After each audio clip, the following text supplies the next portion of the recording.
Hi guys, welcome back to the channel. I'm the GQ Jedi.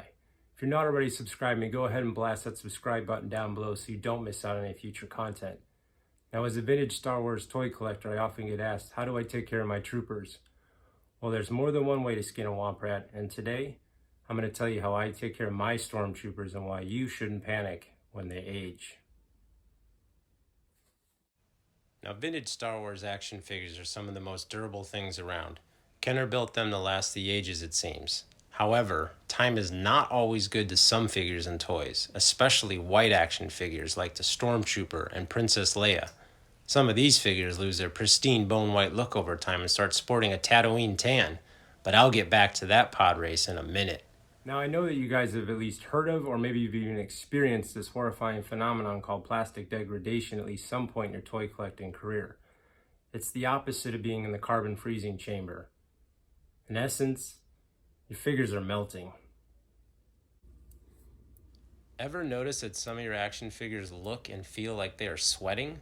Feeling just a little too tacky to the touch? What you are feeling is actually the compounds in the plastic breaking down from age and most likely light. That's right, leaving figures in direct sunlight over time helps speed up the degrading process, so make sure you store and display all your vintage Star Wars toys out of any sunlight that could harm them.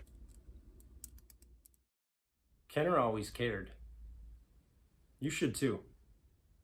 Not all figures will break down at the same time, but eventually, we're all destined to become one with the Force. So don't panic. It's part of the experience of collecting vintage toys. But you can keep your figures clean, and it's pretty simple to do. Using regular liquid dish soap, warm water, and a fairly worn toothbrush, I will clean each figure that I take into my collection. That's right, every single figure. Droids with stickers are the exception. And for the hard-to-reach crevices on a figure, I'll use a toothpick to get in there and free up any carbon scoring. Try to be careful around certain paint apps on faces and emblems, as vigorous scrubbing or picking can take old paint off your figure, so let the soap and water do its job. Now, some figures like Squidhead and Emperor's Royal Guard have cloth attached to them, in which case you need to be extra careful not to damage it. However, I have washed a Jedi Luke cape with soap and water with no issues. Just make sure you rinse it well to remove all the soap. Okay, looks like it's just you and me. Now I'm gonna level with you guys. I also washed General Lando's cape. I know. I shouldn't have done it. It was very risky. But I mean, this is General Lando we're talking about. With this Superfly cape, I wasn't about to leave it dirty like that. It had a little small blemish.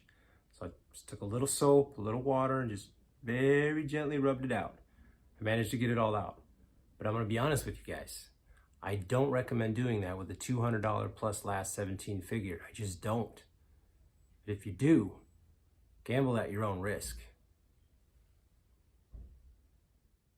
If soap and water doesn't work, I will take a Q-tip soaked in lighter fluid and rub off the remaining ink, marker, grime, and whatever else doesn't come off with soap. The lighter fluid is like magic. It will clean off most anything, and it won't damage your figure or leave a residue or odor. Works like a charm every time. After giving them all a good once-over, I'll rinse them and let them air dry over a large towel. They all look like they're in a yoga pose or something, but it helps to remove the water faster. Push-ups or sit-ups, you take your pick. Once your figures have been cleaned and are dry, any residue, dirt, grime, Cheeto stains, and the like will be gone. Even some of the tackiness of the aged plastic may lessen after a bath as well. Enjoy the feeling of card-fresh Star Wars figures again, boys. No, I haven't forgotten about your Stormtroopers tan. There's a very simple answer for that. Age and plastic, kids. Age and plastic. Okay, if you want a more scientific answer, here goes.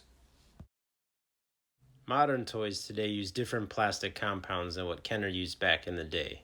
In the 70s and 80s, some plastics were manufactured with certain bromine flame retardants.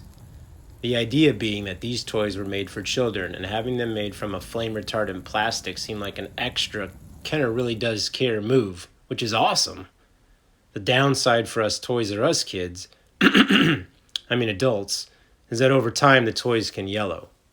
The plastic degrades from ultraviolet light and causes an element like bromine to mix with the oxygen in the air, thus creating a reaction leading to your stormtroopers turning yellow. However, to a few collectors like myself, I don't like looking at yellow troopers, and my princess needs to stay clean, just like she was in 1977 right before the trash compactor. Now I know there are many vintage collectors out there who will want to throw dark side lightning at their phones and computers after watching this video, because what I'm about to tell you isn't for everyone. But these toys are yours. That means you get to do what you want to do with them. Now, there is a way to turn back the time on your yellowed stormtroopers, and that's by giving them a back-to-bath. What's a back-to-bath, you ask? Well, it's about as simple as the process can get. Go to your local beauty supply store like a Sally's and pick up some Volume 40 Developer, which is a hydrogen peroxide solution. Have some courage and ask the checkout girl what you're looking for. It'll help you get out of there faster. Now guys, before you start monkeying around with the hydrogen peroxide, I do suggest that you wear some gloves. Latex, plastic, rubber, what have you, just wear some kind of gloves. If you get any hydrogen peroxide on your fingers, it's gonna stain them temporarily, it's gonna turn them white, and might sting a little bit. So just wear some gloves. You don't have to worry about any of that. Once you've got that sorted, get yourself a mason jar or any clear container with the lid. Fill the container up about 3/4 full with hydrogen peroxide and dump all your stormtroopers in. Cap the lid and put it outside in the sunlight. Ultraviolet light is the force that makes this all happen, and there is a balance, I assure you. The same light that was used to bring about the yellowing is the same light that will take it away. The hydrogen peroxide has a reaction with the ultraviolet rays from the sun, and thus a bleaching effect occurs, stripping away your stormtrooper's Tatooine tan. Just leave the jar out in the sun and let the magic happen. You don't want to leave them in there for days and days though, because that could damage them. Furthermore, some figures like the AT-AT driver can lose the red emblems on the helmet in the peroxide solution. They will change from red to yellow. Just a warning. Be mindful of your figures and check on them every couple hours depending on the sun that you're getting in your area. For example, I live in California, so it usually takes me a few hours to get the desired look I'm looking for. Now your figures may stay white for months, or maybe even years. No one really knows. You won't know until you try the process.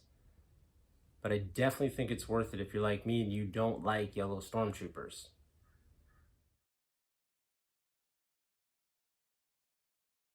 But for larger yellowed white pieces like a vintage remote control R2-D2 or X-Wing, I'll use a paintbrush and paint on the cream version of the same hydrogen peroxide Volume 40 Developer. Now be aware of any decals and keep in mind you will need to reapply the cream as the sun can dry it out. Once you've painted the cream on the parts or toy, seal it up in a clear container or plastic bag and leave it in the sun. But I think you will achieve the desired white aesthetic with proper application, sunlight, and patience. Lastly, regardless of what peroxide you do use, remember to hit them with that old soap and water action again to properly wash off any peroxide residue. I usually give the newly bleached figures a couple passes with that toothbrush.